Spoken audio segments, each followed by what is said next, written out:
একটা বিষ আপনারা জন্ম জন্ম খেয়ে যাচ্ছেন, তার নাম হচ্ছে বিষয় বিষ। সংসার বিষানলে দিবানিশি হিয়া জলে। ভেতরে যদি শান্তি না থাকে তার মুখমণ্ডলেই বোঝা যাবে এ কপালে দুঃখ আছে না সুখ আছে। হ্যাঁ, কিরে তোর মুখ শুকনো কেন, এটা লোক কেন বলে? ভেতরে অশান্তি, তাই বাইরের আয়না হলো মুখ। মানুষের চোখ মুখ হলো আয়না, দেখলেই বোঝা যাবে আপনার কি চলছে, তাই না? হ্যাঁ, এই জন্য ভক্তমন্ডলী মায়েরা অনেকে, তা বলে আপনারা ভাববেন না যে আমি আপনাদের বলছি, এটা কিন্তু না। এই যমুনার তীরে ভগবান কৃষ্ণের প্রিয় অনেক সখারা মরে পড়ে আছে। কেউ হাসতে হাসতে মরেছে, কেউ আবার মুখ শুকিয়ে মরেছে। এইটা দেখেই বলছে যারা হাসতে হাসতে মরল, কি করে মরল না বিষ জল খেয়ে। এরা হাসতে হাসতে মরল কি করে? মরে গেছে তবু দেখলে মনে হবে সে হাসছে। কেন? ওরা যখন বিষ জলটা খায়, মানুষ কখন বিষ জল খায়? আপনারা কেউ বিষ খেয়েছেন? হাত তুলবেন। না, কেউ খাননি, ভাগ্যবান আপনারা।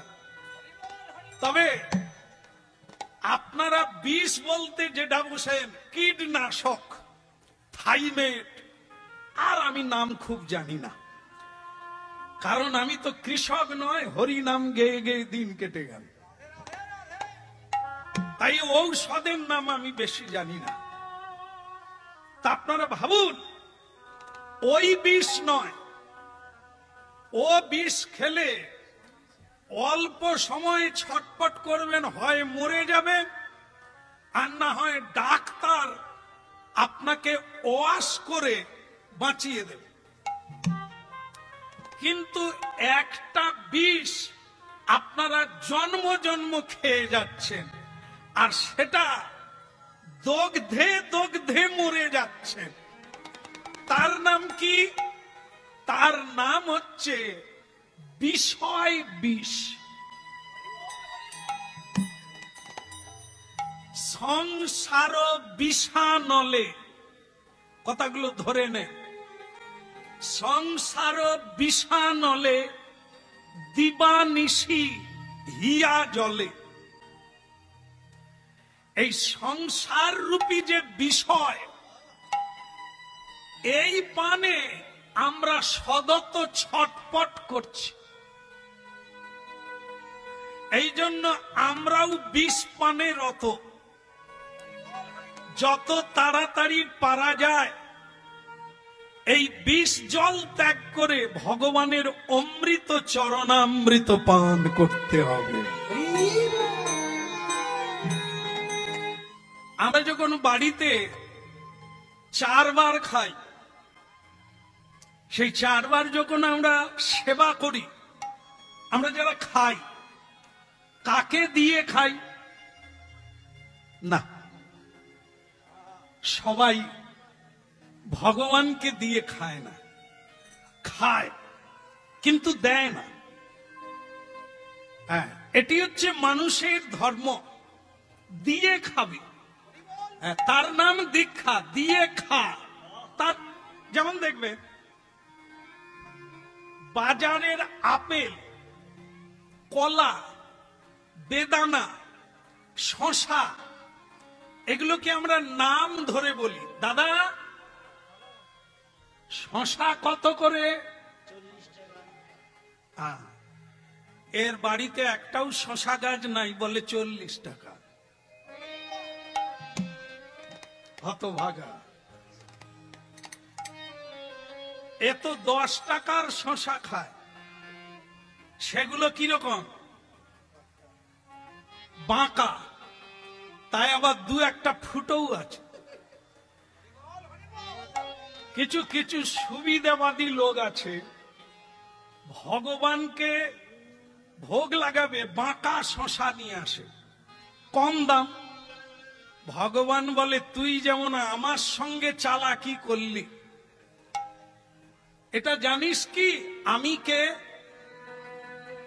আমাকে দিবি, সে কি তুই দিবি রে? আমি দিয়েছি তাই দিবি। আমি যদি তোকে এরকম করে দিই,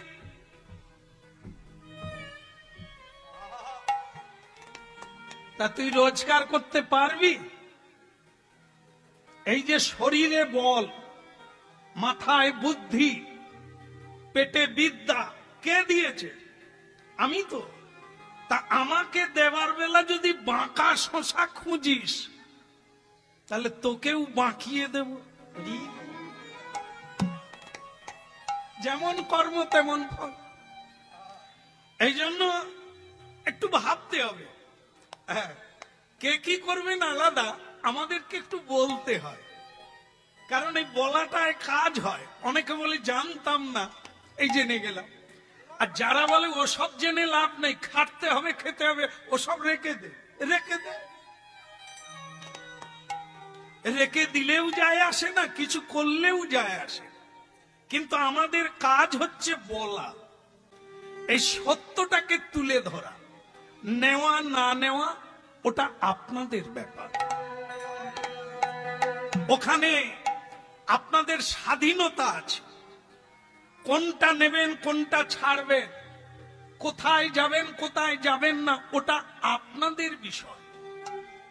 কিন্তু এখানকার বিষয় সত্যটা প্রচার হবে, ধর্মটা প্রচার হবে। যেটা আপনার করা উচিত সেটা আমরা শাস্ত্র থেকে নির্ণয় করে বলবো।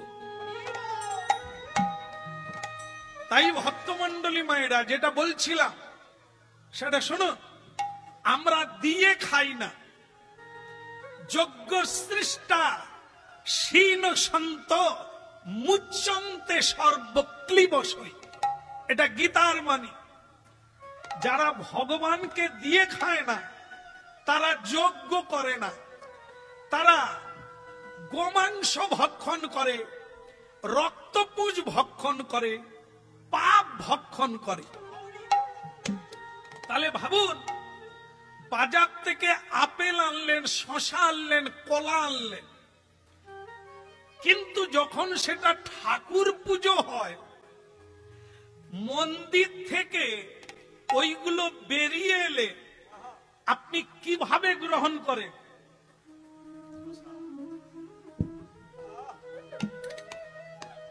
করেন না কেন? না, এর নাম বদলে গেছে। আপেল, শশা, বেদানা, কলা, এখন আর কেউ বলবে না আপেল শশা, এখন কি বলবে? আমাকে প্রসাদ দাও। তাহলে এটা বুঝতে হবে, হরিনাম শুনছি, যার নাম আপেল শশা, বাজারে কেউ প্রণাম করে না, মাথায় হাত পুছে কেউ হাত পাতে না, তাকে কেউ প্রসাদ বলে না। সেটা যখন ভগবানকে নিবেদন হয়ে যায়, তখন আর নাম থাকে না, তার নাম বদলে গিয়ে প্রসাদ হয়ে যায়। দেখুন, যা পেয়েছেন, আমরা যা পেয়েছি, হ্যাঁ, এ সব তার দান, তার দান। এই হরিনাম গাইছি, এ তার দান। আমার কোনো অহংকার করা যাবে না যে আমি গাইছি, কখনোই না। এই জন্য তার উপর নির্ভর করি। তিনি যতদিন বলাবেন, যেভাবে বলাবেন, আমরা ওইটুকুই বলতে পারি। আমাদের কোনো ক্ষমতা নেই আমরা বলব। এটা সবার ক্ষেত্রে, সবার ক্ষেত্রে।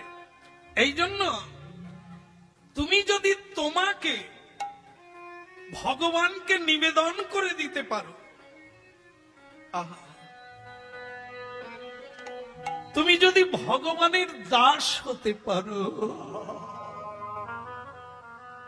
তাহলে তুমি হাসতে হাসতে মরবে।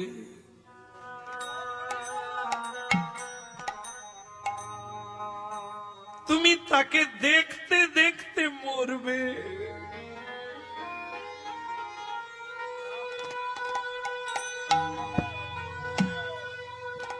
প্রসাদ যেমন মানুষের কল্যাণ করে, তোমাকে যে দেখবে তার কল্যাণ হবে।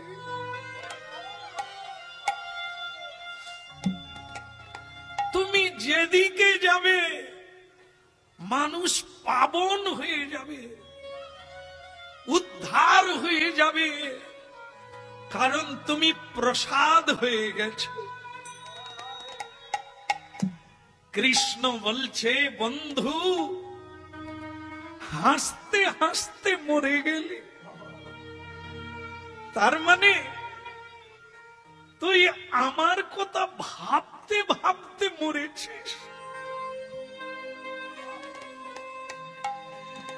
আমার কথা যে ভাবে তার সুখ হয়, তার প্রেম হয়, তার শান্তি হয়, তার আনন্দ হয়, এতে কোনো সন্দেহ নাই।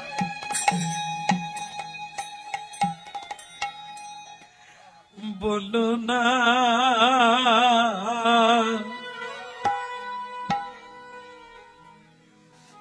বলো না,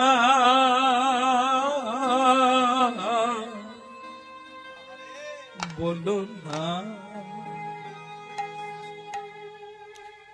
তাই আপনারা যারা আজ দিনের বেলা এত সুন্দর উপস্থিতি জ্ঞাপন করে কৃষ্ণ কথা শুনছেন, এ দুর্ভাগ্যের বিষয় নয়। কর্ম সবাইকেই করতে হয়, বাঁচতে গেলে তাকে কর্ম না করলে সে খাবে কি? কিন্তু তার কথা ভাবতে ভাবতে করতে হবে। আমি তোমার প্রভু, যেমন চালাও তেমনি চলি। আমি রথ, তুমি রথী, যেমন চালাও তেমনি চলি। জানেন তো, রক্তের তেজ চিরকাল থাকবে না, একদিন না একদিন আপনাকে হাত জোড়ো করতে হবে। তাই কৃষ্ণ বললেন, তোর ভাগ্য ভালো, তুই আমার কথা ভাবতে ভাবতে মরে গেলি। আর একজনার মুখ দেখে মনে হলো মুখটা শুকনো করে মরেছে। কেন? এরা যখন যমুনার জল পান করতে গেল আমাকে নিবেদন করেনি।